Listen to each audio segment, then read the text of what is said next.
আরে সামাই বাবাজি, তোমরা হঠাৎ করে কখন আসলা? চলো চলো চলো, রাস্তায় দাঁড়ায় আছো কেন? ঘরে চলো।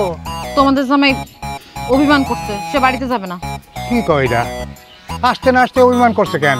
কি হয়েছে? সে তালুকদার বাড়ির জামাই, সে তার শ্বশুর বাড়িতে আসতেছে।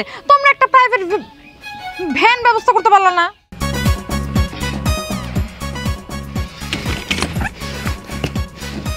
কি হলো, এরকম হুট করে দাঁড়ায় গেল কেন? দাঁড়ানোর কাজ করলে তো দাঁড়ামুই, দাঁড়ায় যাওয়ার কাম করলে দাঁড়ামু না। দাঁড়ানোর কাজ কে করলো? কি হয়েছে? দাঁড়ানোর কাজ করছে তোমার আব্বা, মানে আমার শ্বশুর আব্বা।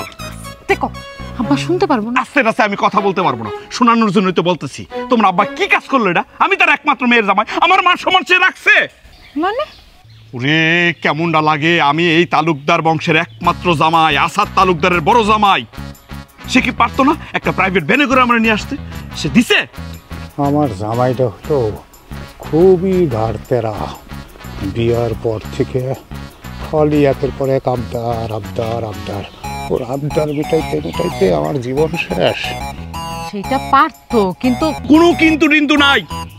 তোমার আব্বা কি পারতো না আমার সম্মানটা রক্ষা করতে?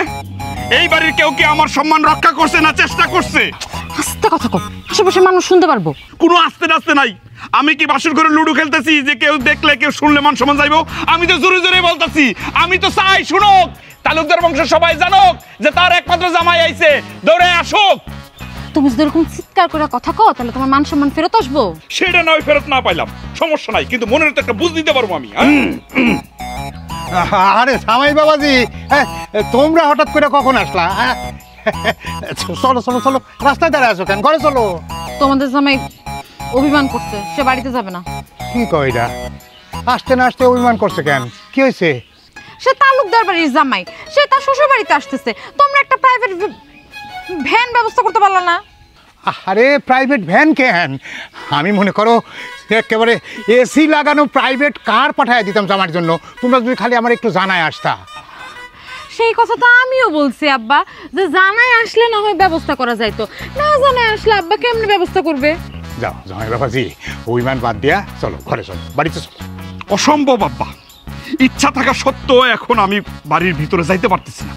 কেন যাবে না? কেন কেন বুঝেন না আব্বা? এইটা ঠিক যে আমি জানাই আসি না, সেই জন্য আপনি প্রাইভেট ভ্যানটা দিতে পারতেছেন না, কিন্তু আমার শাশুড়ি আম্মা তো বুঝতেছে তার জামাই আসতেছে। এই যে তার বাড়ির সামনে আইসা আমি সিলাই সিলাই কথা বলতেছি, সে কি সামনে আইসা আগাইয়া জামাইরে বরণ করতে পারতো না? পারতো না আব্বা? হ্যাঁ আব্বা, এটা তো ঠিকই কথা, সে তো ভুল কিছু বলে নাই। আমার কথা নয় বাদ দিলাম, কিন্তু আমার শালিকা অন্তরা কি পারতো না দৌড়ে আইসা আমার লাগেজটা বাড়িতে নিয়ে যাইতে? পারতো না আব্বা? নাকি তারা আমার জামাই হিসেবে মূল্যই দিতে চাইতেছে না? আস্তাগফিরুল্লাহ, তোমার মূল্যায়ন করবো না কেন? তুমি হইলা বাড়ির বড় জামাই, তোমার মূল্য আমার কাছে সবচেয়ে বেশি। আব্বা, আমার শাশুড়ি আম্মা আর আমার শালিকা অন্তরা দুইজনে আমার মূল্যই দিল না, তাহলে কোন কারণে আপনি বাড়িতে যাইতে বলতেছেন আমারে? জামাই বাবাজি, আসলে হয়েছে কি, তোমার শাশুড়ি আর ওই অন্তরা দুজন পশ্চিম পাড়া গেছে একটা জরুরি কাজে, বাড়িতে নাই তো, সেই কারণে এরকম হয়েছে। চলো চলো বাড়িতে চলো, অভিমান ভুইলা বাড়িতে চলো। তোমরা অনেক দূর থেকে জার্নি করে আইছো, ক্লান্ত। চলো চলো চলো চলো, ঘরে গিয়া ফ্রেশ হও, রেস্ট নাও, শরবত টরবত কিছু বানাও। এই ঘরে গিয়া তাড়াতাড়ি শরবত বানাই দিয়ে জামাই। তাহলে আব্বা, আপনি যেহেতু এত করে বলতেছেন মুরব্বী মানুষ, আমি তাহলে আমার অভিমানটা ভেঙে ফেলাই, কি কোন? হ্যাঁ বাবাজি, ঠিক আছে, অভিমানটা আমি ভেঙে ফেলাইলাম। তাহলে তো সালাম করা দরকার আব্বা। চলো, ব্যাগ আমি নিতেছি, যাও। জি নেন।